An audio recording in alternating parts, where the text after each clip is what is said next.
Hey guys, good morning sa inyo. Ito, bali, meron tayong early client sa tropa, Michael. Galing din siya kahapon galing siya last week dito eh. Nagpalit ng battery. Toyota, anong year model to, Tol? 2018. So, issue na ito guys is yung radiator, palitin na. Ito yung luma niya radiator.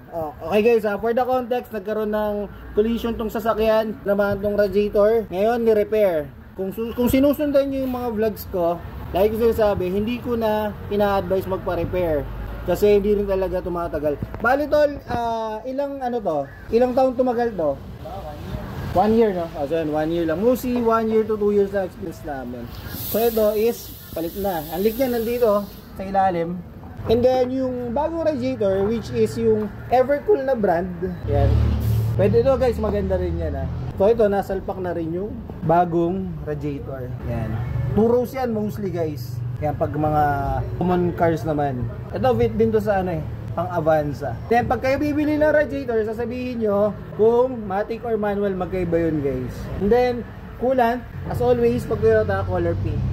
Yan. So 4 to 5 liters para sure. Pag yung sumobra naman ay magagamit nyo yan.